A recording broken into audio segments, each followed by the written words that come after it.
Marfrig, con sus plantas de San Jorge y Villa Mercedes, potenciando su liderazgo en el desarrollo de la cadena de ganados y carnes, presenta al licenciado Ignacio Iriarte.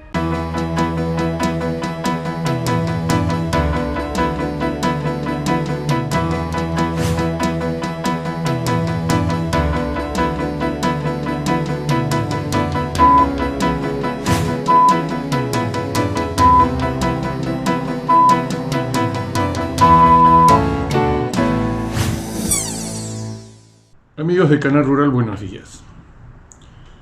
Bueno, la situación internacional tiende a complicarse, es complicada, no se puede descartar que esta desaceleración económica que estamos viviendo, continuas correcciones en el crecimiento del Producto Bruto Mundial, lleve ya, esto lo vamos a ver dentro de unos meses, directamente una recesión.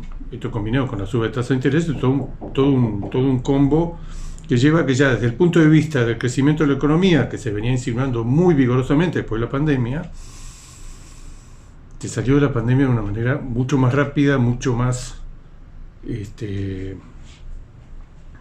brillante de lo que se suponía. Inclusive hubo muchos cuellos de botella. Al principio fueron los chips, después fueron los barcos, después fueron los puertos, después fueron los containers, los reefers. Bueno, eso ya pasó. Hoy en día el panorama, básicamente de la mano de la guerra, la cantidad de efectos que ha tenido sobre la actividad económica y sobre las expectativas de las empresas, de los estados, de los particulares, las perspectivas hacia adelante, la percepción de los consumidores hacia adelante, especialmente en Occidente, en Europa, en Estados Unidos y demás, es peor. Están frente a un fenómeno que les ha traído la guerra, que es un aumento. Ya había un aumento moderado en la inflación. Después hubo un salto inflacionario muy fuerte que se pensó que era circunstancial y que no era circunstancial, y que obligaba a los bancos centrales por de pronto a retirar toda esa liquidez que habían inyectado durante la pandemia. Y en un segundo paso, que es el que estamos viviendo y vamos a vivir acá a fin de año, es un aumento de la tasa de interés, empezando por la Reserva Federal. O sea, el panorama, el combo mundial: aumento de inflación, aumento del precio de los alimentos, caída de los salarios reales, caída de la actividad económica, caída del comercio, aumento de la tasa de interés, aumento de las hipotecas, que es tan importante. Europa es extraordinariamente importante, sin ir más lejos. En España, en Italia, en Francia, gente que paga una vivienda 25 o 30 años, le cambia la tasa de interés, le cambian dramáticamente el ingreso disponible. En Estados Unidos no digamos nada, donde el grueso de la gente compra su vivienda con préstamos a largo plazo, muy influenciados por la tasa de interés, que eran muy bajas. Entonces, estamos en un mundo donde las consecuencias de la invasión de Ucrania, nadie en un principio pensó que iban a ser de la importancia, de la gravedad que están teniendo. Nosotros estamos en el negocio de la carne. La carne ha venido resistiendo muy bien todo esto. Es un bien escaso, es un bien que en el largo plazo, como se dice por ahí, se fabrica cada vez menos. Se dice así: se fabrica cada vez menos, se demanda cada vez más. Uno ve la importancia que tiene el comercio internacional de carne, porque hay decenas de países que no van a producir carne vacuna, que la van a tener que importar, empezando por China, y otros que en el largo plazo el consumo, la producción se van languideciendo lentamente, pero van cayendo. Este número que anda dando vueltas, que hace 50 años teníamos 1.000 millones de cabezas en el mundo, hoy tenemos 1.000 millones de cabezas, pero resulta que el mundo ha seguido creciendo, ha crecido la población y el Producto Bruto Per Cápita del mundo, el poder adquisitivo. La carne viene soportando bien porque tiene un factor extraordinario, que es la demanda china. La demanda china, que era nada, hace 5 o 6 años nadie metería en un análisis. China, al contrario, exportaba pequeños volúmenes a países limítrofes. Empieza el boom de la carne, de las importaciones de alimentos chinas, pero especialmente de carne vacuna. Hoy es el motor de las ganaderías. De muchas ganaderías se están preguntando en este momento cómo sería la ganadería en el mundo si sacamos esas 3 millones de toneladas, que en 11 millones de toneladas totales que se comercian en el mundo, ¿Qué pasaría si se sacan esas 3 millones de toneladas o 3 millones y medio de toneladas que compra China? Cuando estábamos todavía evaluando, haciendo el control de daños de la guerra, de la invasión de Ucrania, sobre la actividad económica, sobre el comercio mundial, sobre el valor de los fertilizantes, de muchos insumos agropecuarios, para el caso nuestro, cuando estamos, viene los brotes de COVID, esta variante de Omicron que tiene China, viene la cuarentena muy estricta y muy prolongada, sobre todo en Shanghái, pero en algunos barrios de Pekín. Y China introduce un factor, no solo en carne, todos los productos que compra, es animador de todos los mercados de materia prima del mundo, con contadas excepciones. Y es un gran importador de alimentos y un gran importador de energía. Por eso todo el mundo subestimó el peso que tenía, por ejemplo, los chinos, lo que iba a tener sobre su economía. Primero porque directamente está pagando mucho más las cosas que importa, todos los productos que importa, desde materias primas, alimentos, energía. Y segundo porque está viendo que a ese mundo con el cual tanto interactúa, tan intensamente, es un mundo que se está cayendo la actividad económica, la demanda internacional por productos chinos. Estamos todos muy interrelacionados. China sale hace un par de semanas de la cuarentena estricta de Beijing, de Shanghái, pero lo que ha quedado es un acobardamiento, si se me permite la expresión, un conservadurismo muy grande por parte de los importadores. Los importadores no saben si esto se va a extender, si va a pasar lo mismo, tienen stocks en cámara. Ya había habido una caída, previo a la cuarentena, una caída de altísimos precios que se pagaban por la carne importada. Y ahora están ensayando o están intentando forzar otra caída porque lo que argumentan es cierto. Tenemos muchos stocks acumulados durante este periodo de cuarentena. Los precios internos han caído, la demanda ha caído, la gente no sale a la calle de la medida que se suponía la actividad económica, el food service no se ha recuperado en la medida que lo esperaban. Y nosotros tenemos una dependencia muy grande de China. Todo el mundo cree que solamente en vaca, pero también es en novillo, en todas las categorías. Por nosotros no se explican las exportaciones de carne a China, el volumen que nosotros tenemos, solamente por la carne de vaca. Entonces, estamos en un momento donde China está ensayando una segunda generación de baja en los precios que paga. Los precios en general del ganado en Brasil, en la Argentina, en Uruguay pegaron un rebote, porque hay otra cosa que estamos viendo, que es que no hay tanta carne en el mundo.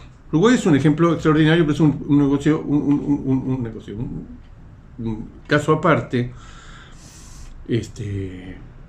Uruguay está dispuesto a exportar grandes volúmenes y aceptar las señales del mercado internacional, y para compensar a sus consumidores, porque efectivamente el precio de la hacienda en Uruguay está 10 o 15% por arriba de la Unión Europea o de Estados Unidos. Alguna de las dos cosas no funcionan. Para compensar eso, Uruguay está haciendo algo que lo hacen casi todos los países salvo la Argentina, que es exportar, pero si se produce la oportunidad de importar carne a menores valores y que los consumidores aceptan, lo hace. O sea, aprovechar esta coyuntura internacional extraordinaria vendiendo carne, por decir un valor a $7.000, $8.000 la tonelada promedio, para después importar de Paraguay o de Brasil a $4.500 o $5.000 carne que se ha demostrado por el mejoramiento de la hacienda, genética, de la alimentación en todos los países sudamericanos, que puede venir carne de Paraguay o de Brasil, y los consumidores locales están encantados. Esto lo hace en enorme escala Europa, en enorme escala Estados Unidos, que importa y exporta de todo. Y una balanza, la de Estados Unidos, cuando introducimos no solo lo que importa a bajo valor, pero importa más de 1,5 millones de cabezas de ganado anuales, tiene un negocio de $10.000 millones de exportación y 8.000 o 9.000 millones de dólares de importación. Nosotros estamos afuera de eso. Chile, que es un importador neto, exporta, aprovechando su estatus sanitario. Brasil importa carne, no le gusta nada, pero importa carne, importa ciertos cortes, el famoso caso de la picaña o la mamiña de origen argentino, el ojo de bife. para las parrillas de San Pablo de Río están muy establecidos. O sea, el mundo, Japón es de grandes exportadores mundiales, pero se permite exportar un volumen muy importante de Kobe beef de Wagyu. Eso lo está resolviendo Uruguay de esa manera. Está totalmente abierta a la exportación, tiene una industria moderna, tiene un prestigio muy grande entre los importadores, es confiable, tiene un estatus sanitario óptimo, tiene un prestigio de seriedad, de confiabilidad, de continuidad, de seriedad en las entregas, en la mercadería. Tiene pasto, pero desde hace un buen tiempo tiene feedlot, ya está matando, tiene una capacidad de corrales de 350.000 cabezas de capacidad instantánea. Es muy bueno en el negocio y le creen que cuando dice que es carne de feedlot, cuando dice carne de pasto, exporta desde manufactura hasta cortes especiales, participa activamente en Hilton en 481. Es ver el modelo que sucede cuando le damos libertad, cuando hay inversión por parte de la industria. Eso lo reconocen los compradores externos, que en algunos rubros, algunos productos pagan algunos pesos más algunos dólares más por la mercadería uruguaya. Pero volviendo al tema, hay quienes lo aprovechan, hay quienes no lo aprovechan. Nosotros estamos afuera de ese aprovechamiento. Claramente Argentina está por debajo de la posibilidad de lo que podría exportar.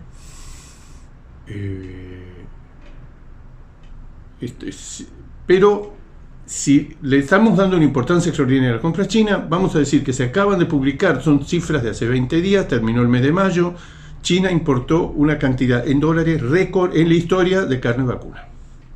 En volumen es el segundo registro anual, el segundo registro mensual conocido, 220.000 toneladas. El negocio del cerdo en China es 5 o 6 veces más grande que el del vacuno. En mayo China importó 130.000 toneladas de cerdo, 220.000 toneladas de vacuno, que es una tendencia que siempre pensamos que se va a caer, pero no se cae. China tiene cada vez menos importancia o menos compras de cerdo para abastecer su mercado local, compra cada vez más carne, aún en un contexto muy difícil, porque esto de mayo tiene que haber, es cierto, es mucha carne que vino de Sudamérica y que fue originada o fue contratada hace 2 o 3 meses y que llega en mayo, pero no se caen las importaciones. Y lo que vemos, que es la otra cara de ver, qué estamos mandando ahora en el mes de junio, desde Brasil, desde Australia, de Uruguay, de Argentina y demás, sigue muy alto el volumen. ¿Qué quiero decir con esto? China mantiene altos o muy altos los volúmenes comprados en medio de una crisis, porque es una crisis muy seria de comercio interno. Hubo meses donde el Producto Bruto Interno de China retrocedió con respecto al año pasado, cosa absolutamente inédita. Vienen de 30 años de crecer a tasas, en la mayoría de los años, por arriba del 8% anual. Entonces, en este contexto, China sigue comprando volúmenes extraordinarios. ¿Qué está haciendo ahora? Está haciendo una segunda generación de descuentos. Si el Xinjiang en algún momento el carbón hidrosol lo llegó a pagar por arriba de los $9.000, que era una cifra completamente disparatada, casi adjudicarle un valor Hilton al osobuco. Después eso bajó, se estabilizó en $8.000. Hoy estamos en un rango de $7.500, $8.000, según sea de origen brasileño, de origen uruguayo, de origen argentino. Están intentando hacer una nueva baja de valores, diciendo, señores, la incertidumbre es muy grande, yo tengo stocks, y el mercado no está respondiendo. Efectivamente no está respondiendo, la gente no sale a la calle, o no hay un movimiento en la calle, no hay una demanda de la magnitud de antes. Esto puede ser que se resuelva con las semanas, pero no sabemos, la incertidumbre es muy grande. Vamos a una pausa, enseguida volvemos. Lo que acabamos de referir es la situación de China. Altos volúmenes importados, que todos los meses decimos, bueno, ahora se va a pinchar. No, ahora es cada vez más alto. Vuelvo a repetir, mayo recientemente terminado, 220.000 toneladas. El pico, hubo un mes aislado que hubo también un problema en la aduana, que se registró 230.000, pero el volumen es extraordinario. Y en facturación, considerando que los precios de importación de China están 30% arriba del año pasado, es sin ninguna duda el valor más alto de la historia en facturación en dólares. Pero eso tiende a tener una baja. El gobierno chino controla dicen los importadores y dicen los exportadores argentinos y uruguayos que circula una lista de hasta dónde se puede pagar. Una cosa como el observatorio acá, el observatorio, te estoy vigilando, sé hasta dónde podés exportar, no está escrito en ningún lado, pues si ya está pasado no conseguís un permiso más de exportación. Allá lo hacen con los precios pagados de importación. Hay una presión por parte del gobierno de decir, no sigan convalidando estas subas de valores, yo sé lo que ustedes están comprando y a qué valores. Existe como una lista que está disponible en el mercado y que los exportadores muchas veces se encuentran con que una operación, un competidor lo sabe porque apareció en este listado que habían concretado la exportación de carne.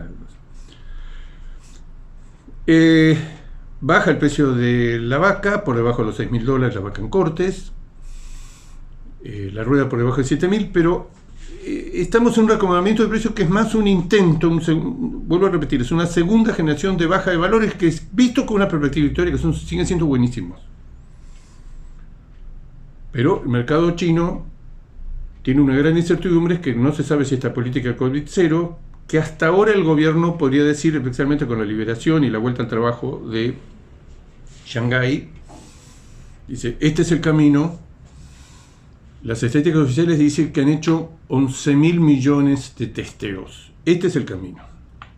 Donde hay un foco, aislarlo, si es necesario sacar la población y llevarlo a un gimnasio, una cancha, un complejo, aislarlo, testear a todo el mundo, que la circulación sea solamente con un PCR con 48, 72 horas de vigencia. Es un sistema extremo, les ha costado una caída enorme en la actividad económica, que ahora se está recuperando, pero no con la velocidad que piensan, y tampoco están exentos de que tengan nuevos brotes. Avanzan con la vacunación, avanzan en convencer a esa proporción tan alta de la población de más de 60 años que no se quiso vacunar, que no está vacunada. Controlan cada vez más la frontera, porque ellos atribuyen el 70% del problema es de gente que viene de afuera. China está muy vinculada con el resto del mundo, y siguen haciendo algo que traba todo el desarrollo del negocio de la carne en China, que es el tema que ellos siguen pensando, que no lo quieren sostener públicamente, que el COVID puede sobrevivir en el envase, en las superficies de cartón, entonces testean todos los alimentos al azar o partidas enteras, abren, tocan, revisan la superficie y cada tanto encuentran vestigios, trazas del ADN del virus y suspenden plantas en Brasil, en Australia, en Estados Unidos y demás.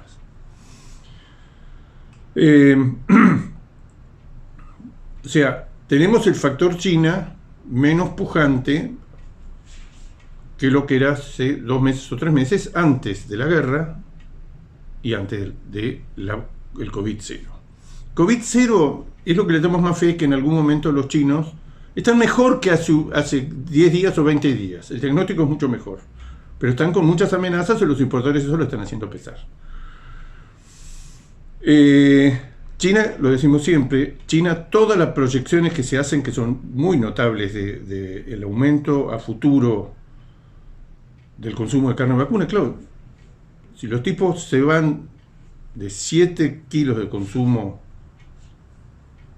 per cápita anual a 10 y quieren comer 3 kilos más, en 1.400 millones de habitantes son 4,5 millones de toneladas, se preguntan, eso a 10 años es totalmente razonable, es entrar en el promedio mundial, nada del otro mundo. Sigue habiendo enormes masas de poblaciones rurales que se están yendo a las ciudades, menos que antes, pero lo siguen haciendo. Hay un mejoramiento en el nivel de vida extraordinario y hay un descubrimiento de la carne. Hay un descubrimiento, como pasó antes, siempre lo decimos, en Japón, en Singapur, en Corea, en Hong Kong, y que se va a dar en otros países. Son países que recién están empezando a probar, a convertirse en consumidores de carne vacuna. Entonces, hay un factor de optimismo para los próximos meses. Si es que China resuelve razonablemente este problema de los brotes de COVID, tienen muy pocos casos en este momento, muy pocos muertos, pero no tienen 0, ellos apuntan a 0. Y todo está en función de COVID-0, que es algo que ya se ha demostrado tiene costos económicos muy grandes. Tiene costos para todo el resto del mundo, pero no es que nosotros solamente tenemos la incertidumbre de que no le vamos a vender y cuánto le vamos a vender carne. Lo tienen todos los restantes sectores, de todo tipo. Y lo tiene China, que se está dando cuenta que está vendiendo menos en el resto del mundo. Que lo tendría que haber pensado 2 veces antes de darle el visto bueno a Rusia, como se dice, para la invasión de Ucrania. Ahora, ustedes recuerdan, lo decimos todos los años, hay una fiesta que cae a fin de enero, a principio de febrero, el año lunar chino, que supone un aumento notable de la demanda por carne de todo tipo, de alimentos, pero especialmente de carne. Para abastecer ese pico de demanda, la carne tiene que estar antes de mediados de diciembre en puertos de China. Todo eso hace que, especialmente Sudamérica, produzca y venda mucha más carne china en los meses de agosto, septiembre, octubre, parte de noviembre. Sucede todos los años. Los chinos ahí aceleran, muestran necesidad, compran grandes volúmenes, mejoran los precios. Este año es un año muy especial, partimos a niveles muy altos de importación. Vuelvo a repetir, récord histórico. Claro, toda la historia de China se mete en 6-7 años importando carne. Pero los volúmenes son... Jamás hubiéramos imaginado que iba a aparecer un comprador vuelvo a repetir, de 3,5 millones de toneladas, que confiesa que todo lo que aumenta el consumo de acá en más lo va a tener que traer afuera porque no lo va a producir. A diferencia del cerdo y el pollo, que los pollos son productores sobresalientes e importadores marginales. En cerdo tuvieron una caída muy fuerte, se recuperaron extraordinariamente, tiene un exceso de cerdo, tiene unas pérdidas notables en la producción de carne de cerdo, pero todos pensamos, esto le va a pegar un palo a la carne vacuna por la sustitución. La carne vacuna evidentemente está funcionando por otro andarivel. ¿Cómo nos toma acá internamente? Bueno, internamente yo creo que el tema, el mercado se va a convertir en un mercado climático. Es muy temprano para el nivel de heladas, para el achicamiento de los campos, así lo veo yo por lo menos. La seca, el achicamiento de los campos, no todo el mundo tiene las reservas normales, porque si son menos, en muchas zonas hay menos hectáreas de silaje o menos volumen de silaje y de menor calidad. Sí, muchos maíces que se ensilaron porque no vieron más remedio, porque se estaba por perder. Se hicieron menos rollos, pero el invierno viene muy temprano, las cargas son altas. Esta sorpresa que estamos encontrando, que son datos extraoficiales de que en la primera vacunación contra la aftosa de este año, estamos encontrando que hay, el dato no dice más que esto, hay entre 1, y no está cerrado, hay entre 1 y 1,5% más de hacienda que igual vacunación del año pasado. Dice, ¿pero cómo? Pero si en diciembre nos dijeron que había 200.000 cabezas menos en el stock, ¿qué es esto? Bueno, están quienes creen en los datos corregidos y elaborados por Senasa, que es lo que da una caída a diciembre último de 200.000 cabezas. Hay gente que dice, a mí lo único que me importa es la vacunación, lo que va, se toca y demás, que está dando que hay más hacienda que hace un año. Igual, si la categoría que más pesa en el margen, si va a haber menos hacienda o menos hacienda, es la cantidad de terneros que nacen, y hay serios indicios de que la cantidad de terneros nacidos este año, consecuencia del servicio del año pasado, van a ser inferiores al año previo. En otra palabra, que lo que van a hacer en el segundo semestre va a ser menor y va a incidir en el dato de stock. Si no fuera por este tema de las expectativas político-institucionales que son tan malas, y ahora el clima, los precios siguen siendo buenos, siguen siendo remunerativos. Uno ve el precio del ternero, que es el motor de todo esto en épocas normales. Este precio del ternero, con un clima normal, neutral, y perspectivas político-institucionales que no sean el desastre que estamos viviendo, y la amenaza constante que estamos viviendo, esto tendría que haber originado una retención clásica de Argentina en los últimos años, 1 millón de cabezas anuales, que se saca de la faena, le da firmeza al mercado, esto se realimenta.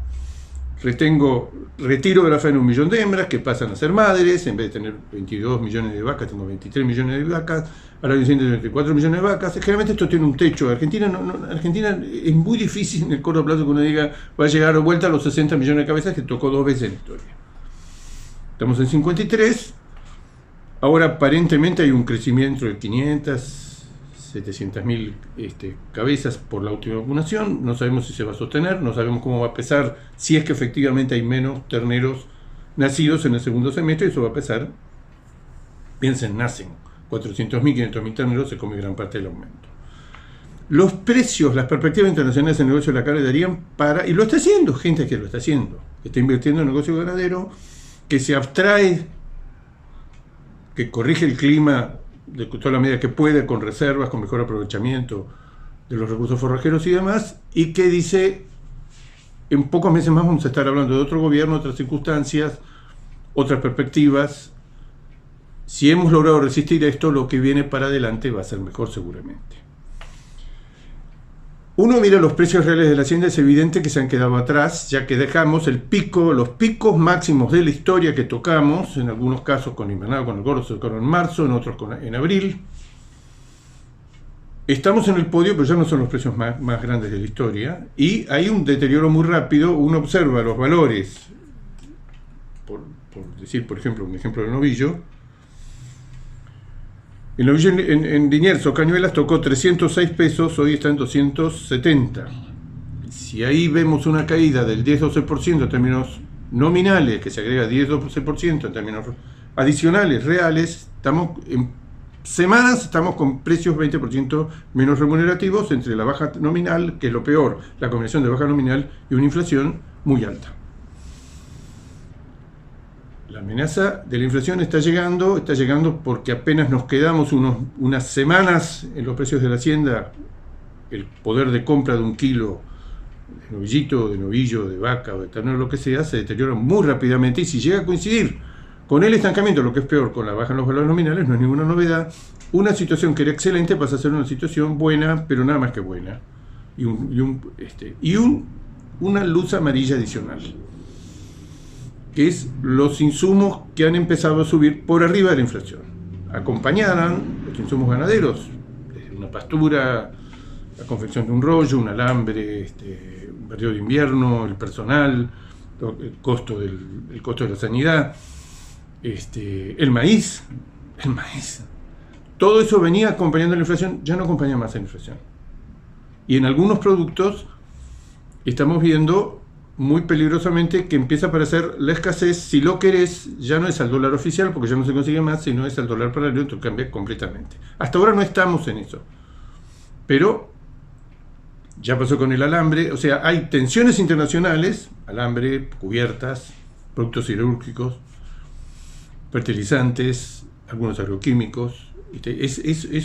Hay muchas cosas, y además que no se consiguen, y si se consiguen a un cambio, entonces cambia drásticamente. Esto lo estamos viendo como una cosa incipiente, ¿no? Todavía no está desarrollado, pero es una amenaza.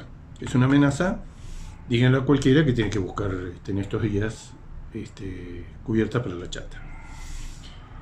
Bueno, un panorama complejo, una oferta alta de vacas y novillos, un encierre muy grande del feedlot en mayo, que presagia que en algún momento esta escasez, que permite que la hacienda muy liviana de consumo, por escasez, tenga un factor, la esté soportando mucho mejor que otras categorías, como el novillo, como la vaca, como el novillo de exportación.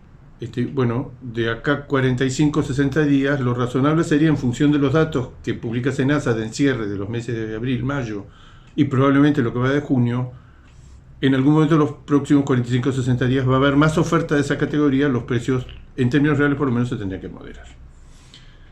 Amigos del Canal Rural, será hasta el próximo jueves. Marfrig, con sus plantas de San Jorge y Villa Mercedes, potenciando su liderazgo en el desarrollo de la cadena de ganados y carnes, presentó al licenciado Ignacio Iriarte.